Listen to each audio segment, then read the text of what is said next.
नमस्कार दोस्तों, मैं अमर प्रजापति आप लोगों के लिए लेकर के आ गया हूँ एक नई स्टोरी। दोस्तों, ये कृष्ण की सीरीज चल रही है स्टोरी की, और इसके बाद जो है कि महाभारत से रिलेटेड कोई इस स्टोरी आएगी। और तो आप लोग इस कहानी में बनी रहिए। और इस कहानी में लगभग ये बुक से 151 स्टोरी हैं। तो एक एक करके स्टोरी को हम आपके बीच में लाते रहेंगे, और आप लोग मेरी स्टोरी को एक स्टोरी को यदि 2 से 3 बार देख लेते हैं तो स्टोरी याद हो जाएगी, प्लस नए नए वर्ड्स की मीनिंग याद हो जाएगी। यदि आप लोग मेरा वीडियो रेगुलर देखते हैं तो मैं यकीन के साथ कह सकता हूँ इस स्टोरी के 90% वर्ड्स की मीनिंग आप लोगों को याद हो चुकी होगी। और जो नए नए वर्ड्स की मीनिंग है वो आएगा तो मैं आप लोगों को इसकी मीनिंग बताएंगे। और कहानी को स्टार्ट करते हैं। चलिए स्टार्ट करते हैं कहानी को। कृष्णा एंड एक्योर्स स्नैक, ये इस कहानी का टाइटल है। कृष्ण और स्नैक का मतलब होता है सांप, और एक्योर्स मतलब श्रापित। तो श्रापित सांप की ये कहानी है। चलो देखते हैं कहानी में क्या है। Once on the day of Shivratri, once का मतलब होता है एक बार या एक समय की। ऑन मतलब पर, the day of Shivratri Shivratri के दिन पर, एक बार, वंस एक बार शिवरात्रि के एक दिन पर। Nanda went to Ambika forest, Nanda went go की सेकेंड फॉर्म होती है वेंट, थर्ड फॉर्म होती है गॉन। तो ये वेंट है यानी कि नंदा गए। गो का मतलब जाना, वेंट का मतलब होता है चले गए। टू अंबिका फॉरेस्ट, फॉरेस्ट है जंगल और जंगल का नाम है अंबिका, अंबिका फॉरेस्ट को चले गए। आगे देखिए। बलराम, कृष्णा एंड अदर, बलराम और उनके साथ बलराम है, कृष्ण है और अन्य क्या है, गोप हैं। आल्सो अकम्पेनिड हिम, और उनके साथ भी इतने लोग गए। अकम्पेनिड का मतलब होता है उन साथ, साथ जाना, कंपनी। अकम्पेन मतलब एक कंपनी है, संगति है, और साथ में एक संगति बनाकर गए। इन द फॉरेस्ट, जंगल में। दे वर्शिप्ड, वर्शिप का मतलब हो जाए पूजा किया, ईडी लगा हुआ है, सेकंड फॉर्म में हो गया है दे। वे वर्शिप्ड, वर्शिप पूजा की, किसकी पूजा की है आगे देखते हैं। Lord Shiva and goddess, goddess Parvati. Lord, lord का मतलब भगवान, शिव, शिव भगवान। एंड देखो गॉड का मतलब होता है देवता, और गॉडेस लिखा हुआ यानी देवी। भगवान शिव और देवी पार्वती की पूजा की एट नाइट, रात्रि पर। They were tired after the worship, they were, देखो वर का प्रयोग वाज की जगह पर वर का प्रयोग किया जाता है जब सेंटेंस प्लूरल होता है, तो यहाँ पर वर का प्रयोग किया जाता है। दे का मतलब बहुत सारे हो गए यानी कि प्लूरल है, और दे एक प्रकार का प्रोनाउन है। नाउन की जगह पर जो चीज यूज किया जाता है वर्ड तो प्रोनाउन होता है। दे का मतलब वे है, तो वे एक प्रकार का प्रोनाउन है। ही, सी, it, they, way, he, we, ये सब प्रोनाउन होते हैं जो नाउन की जगह पर यूज किए जाते हैं। तो दे प्लूरल है, सेंटेंस है, दे का मतलब वे, और वर्ब का प्रयोग किया गया है टायर्ड, थक गए थे। और ये वर्ब की सेकंड फॉर्म है, वाज वर्ब के साथ वर्ब की second form. After the worship, पूजा करने के बाद, आफ्टर मतलब के बाद होता है, और पूजा करने के बाद वे थक गए थे। और वर्ब की सेकंड फॉर्म का प्रयोग किया जाता है, पास्ट इंडेफिनिट टेंस में ही इसका प्रयोग किया जाता है। आगे देखिए। सो दे स्लेप्ट एट द ओपन, सो इस प्रकार से, सो का प्रयोग इस प्रकार से जैसा कि के लिए प्रयोग किया जाता है।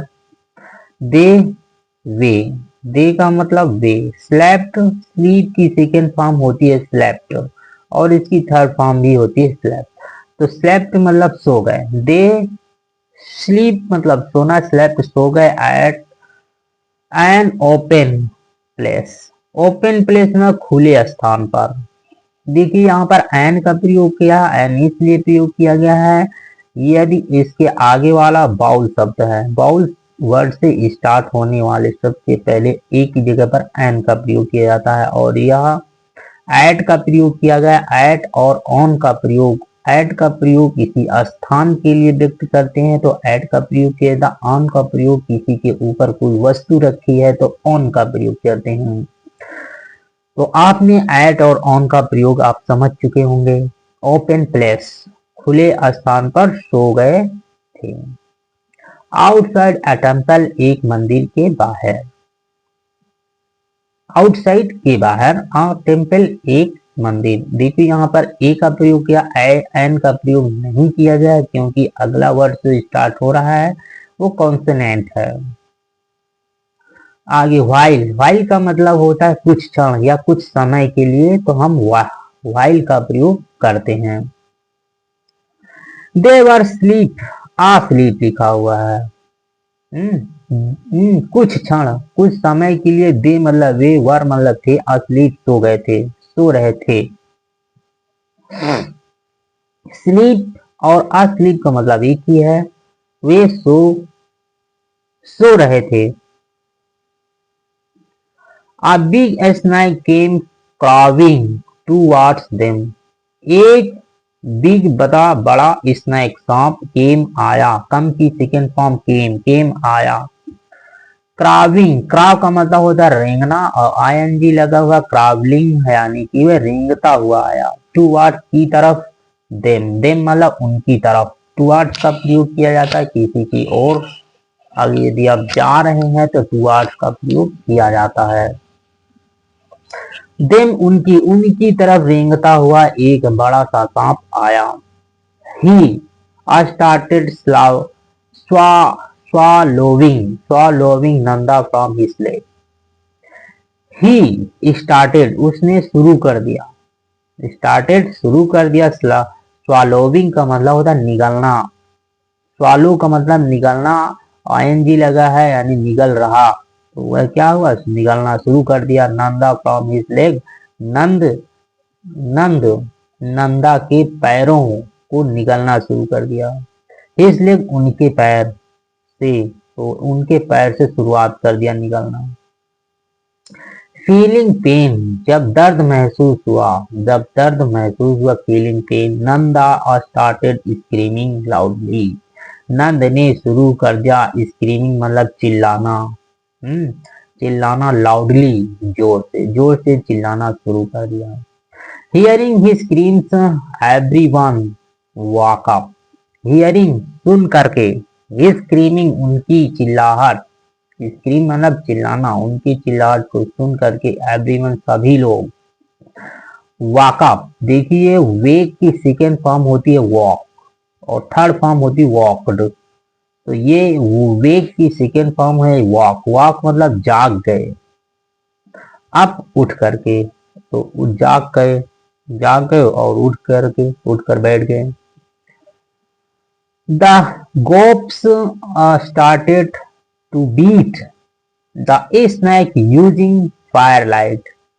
द गोप, जो गोप लोग थे उनके साथी लोग, स्टार्टेड शुरू कर दिया, टू बीट पीटना, बीट का मतलब होता है पीटना, द स्नैक सांप को। यूजिंग का प्रयोग किया, फायरलाइट, फायरलाइट का मतलब होता है आग से जलती हुई डंडे, आग की लपटों।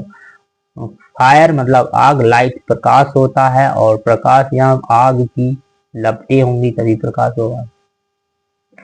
आग की लपटों से मारना शुरू कर दिया। The snake's body got burned at many places. स्नैक और अपॉस्ट्रोफी कॉमा लगाया जाता जब काकी के लिए यानी कि उसके विषय में कोई बात कही जा रही है, तो स्नैक के विषय में कोई बात कही जा रही, स्नैक्स अपॉस्ट्रोफी एस, स्नैक की। बॉडी शरीर, गॉट बर्न, गोट, गेट मतलब पाना होता है, गॉट मतलब पाया, बर्नट मतलब जला हुआ। तो स्नेक की बॉडी जो है जल गई थी एट मैनी प्लेसेस, कई स्थानों पर। स्थान का प्रयोग, एट का प्रयोग, कई स्थानों पर जल गई थी।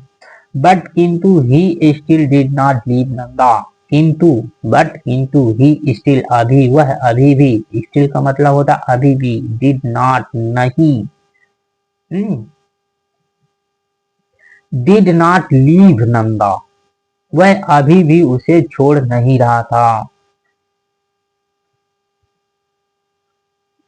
डू की सेकेंड फॉर्म होती है डिड, डू मतलब होता है करना और डिड मतलब किया। अभी भी वह छोड़ नहीं रहा था, और ये पास्ट टेंस के वाक्य हैं। पास्ट इंडेफिनिट टेंस के निगेटिव वाक्य, पास्ट इंडेफिनिट टेंस के निगेटिव में हम डिड का प्रयोग, डिड नॉट का प्रयोग करते हैं, और डिड का प्रयोग एक सहायक क्रिया के रूप में करते हैं। तो अभी भी वह नहीं छोड़ रहा था। सो इस प्रकार से कृष्णा केम आया, रनिंग दौड़ते हुए टू हेल्प हिज फादर, अपने पिता की सहायता के लिए। कम की सेकेंड फॉर्म केम, केम आया, हेल्प हिज फादर अपने पिता की सहायता के लिए, रनिंग दौड़ते हुए। ही किक्ड द स्नेक हार्ड, उन्होंने यानी कृष्णा ने किक्ड, किक मतलब लात मारना, ईडी लगा हुआ है यानी लात मारा। द स्नेक सांप को, हार्ड मतलब जोर से लात मारा। एज सुन एज का प्रयोग होता है ज्यों ही या जैसे ही या शीघ्र ही के लिए एज सुन एज का प्रयोग किया जाता है। हिज फुट अपना पैर, टच मतलब छुआ, टच्ड मारा, टच मतलब उसको छुआ, उसका अपना पैर उनको छुआया, छू गया। लात मारा तो पैर तो छुएगा ही। द स्नैक्स बॉडी, इस सांप के शरीर में उनका पैर जैसे ही छुआ। हेवेनली, हेवेनली का मतलब होता है एक विशाल, फिगर इमर्ज्ड फ्रॉम इट, और एक विशाल फिगर आकृति में वह बदल गए। फिगर का मतलब आकृति, इमर्ज मतलब के रूप में बदल गए, फ्रॉम इट इस बड़ी आकृति के में वो बदल गए। He told that he had been cursed.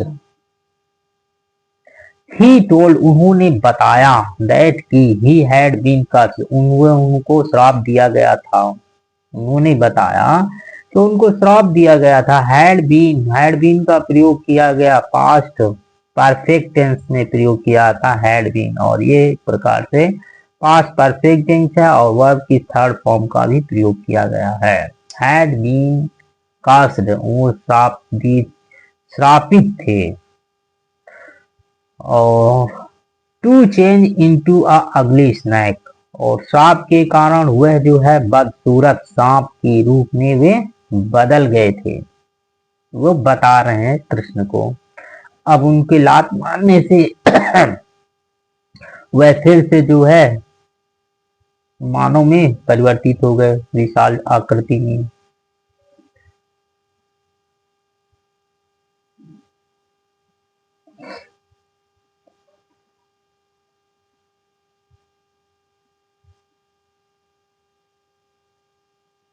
By a says, says का मतलब होता है साधु, एक साधु के द्वारा श्राप देने से वह एक क्या हो गए, बदसूरत, अगली का मतलब बदसूरत सांप में वे बदल गए। एन का प्रयोग किया गया है, आपको बता चुका हूं एन का प्रयोग कहां पर किया जाता है और ए का प्रयोग कहां पर किया जाता है। जब इस सबसे अगला वर्ड जो है अगर बाउल से स्टार्ट होता है तो एन का प्रयोग किया जाता है, कंसोनेंट होता तो यहाँ पर ए का प्रयोग किया जाता है। ए क्या होते हैं, बाउल्स होते हैं, बाकी सब कंसोनेंट वर्ड्स होते हैं। और बाउल्स का मतलब होता है स्वर, क्या स्वर आ रहा है, और कंसोनेंट होता है व्यंजन। बाई असेज, एक साधु के द्वारा। बिकॉज क्योंकि he had made fun of his ugliness, किसके कारण? अब साधु ने क्यों श्राप दिया था वो आगे बता रहा है। बिकॉज क्योंकि ही हैड मेड, उन्होंने बनाया था, ही हैड मेड फन, मजाक बनाया था। फन का मतलब होता है मजाक। ऑफ हिज अगलीनेस, उनकी बदसूरत, उनकी बदसूरती का मजाक बनाया था उसने, जो सांप बन गया था। तो साधु ने उनको श्राप कर दे दिया था सांप बनने के लिए, बदसूरत सांप। नाउ अब ही वॉज फ्रीड, फ्रीड का मतलब स्वतंत्र हो गया, फ्री मतलब स्वतंत्र, फ्रीड स्वतंत्र हो गए, वह स्वतंत्र हो गया था। From the curse due to the touch of the lord's foots, curse मतलब श्राप, श्राप से वह फ्री हो गया था। ड्यू टू द टच, छूने के कारण। ड्यू का मतलब होता है के कारण या के दौरान के लिए ड्यू का प्रयोग किया जाता है। ऑफ द लॉर्ड्स फुट, भगवान के पैरों के छुए जाने के कारण वह श्राप से फ्री हो गया था, मुक्त हो गया था। He expressed his thanks to lord's Krishna, express का मतलब व्यक्त करना, कोई चीज का वर्णन करना या व्यक्त करना, तो एक्सप्रेस्ड कहला, एक्सप्रेस्ड यानी वर्णन, व्यक्त किया। हिज थैंक्स, और उनको धन्यवाद दिया, टू लॉर्ड्स कृष्णा, कृष्णा भगवान कृष्ण को धन्यवाद दिया। After seeking his blessing, after मतलब के बाद, आफ्टर के बाद, सीकिंग मतलब लेना होता है। हिज ब्लेसिंग उनका आशीर्वाद, उनका आशीर्वाद लेने के बाद। ही रिटर्न टू हेवन, वह रिटर्न का मतलब वापिस लौट जाना, रिटर्न हो जाना। ही रिटर्न, वो वापिस लौट गए, टू हेवन, हेवन का मतलब स्वर्ग, तो स्वर्ग को वह वापिस लौट गए।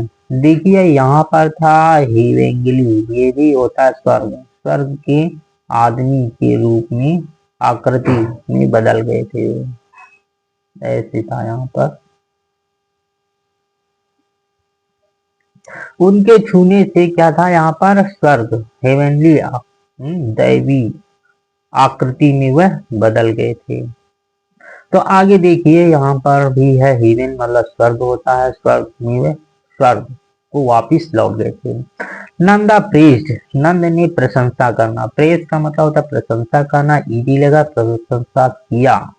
हिज सन, अपने पुत्र का, कृष्णा, अपने पुत्र कृष्णा की प्रशंसा की। His heart was filled, filled with gratitude for Krishna and he lovingly hugged him. His heart, उनका हृदय, हार्ट मतलब हृदय, वाज फिल्ड भर गया, उनका हृदय भर गया, फिल्ड भर गया था, विद ग्रेटिट्यूड कृतज्ञता के साथ, भावनाओं के साथ, फॉर कृष्णा, कृष्णा के लिए, और एंड ही लविंगली, और उन्होंने क्या? प्यार से, हग्ड मतलब होता गले लगाना, आलिंगन करना, चुंबन करना हग्ड कहलाता है। ही मतलब उन्हें, उन्हें क्या किया? प्यार से गले लगाया। तो दोस्तों ये कहानी आप लोगों को कैसी लगी जरूर कमेंट्स करके बताना। यदि एक कहानी को आप रेगुलर आप एक कहानी देखते हैं तो मैं यकीन के साथ कह सकता हूं कि अभी तक ये 23 कहानी हो चुकी कृष्ण की सीरीज की, और यदि 23 कहानियों को आपने लगातार 1 से 2 बार देखा होगा तो आप लोगों को लमसम इस कहानी में जितने भी वर्ड्स आए हैं लगभग 95% आप लोगों को याद हो चुके होंगे। यदि आपने ऐसा नहीं किया होगा तो नहीं याद हुआ होगा। यदि रेगुलर आप ये कहानी को 2 बार, ज्यादा से ज्यादा कम से कम 2 बार आप लोग कहानी को देखते हैं तो मैं यकीन के साथ कह सकता हूं कि आप लोगों को लगभग इनमें से 95% मीनिंग याद हो चुके होंगे। और ऐसे ही आप लोग देखते रहिए वीडियो और आप सीखते रहिए बुक रीडिंग करना। तो दोस्तों यदि रेगुलर आप लोग वीडियो देखते हैं तो बुक रीडिंग करने में कोई परेशानी नहीं होने वाली है। 10 से 15 मिनट की वीडियो होती है, कोई ज़्यादा बहुत ज़्यादा समय नहीं लगता है, ये शॉर्ट वीडियो है। और बुक रीडिंग करने का बहुत ही अच्छा तरीका होता है कि यदि आप कहानी के माध्यम से इंग्लिश सीखना चाहते हैं तो बुक रीडिंग करना आप शुरू कर दीजिए और कहानी के माध्यम से इंग्लिश सीखना बहुत आसान होता है, क्योंकि कहानी एक जो है वो दिमाग में छप जाती है, और कोई चीज़ दिमाग में छप जाती है तो वो उसको आदमी भूलता नहीं है। तो दोस्तों, इसके साथ ही मैं आपसे टाटा बाय बाय, और फिर अगली कहानी में फिर मिलते हैं। तब तक के लिए सबको थैंक यू सो मच।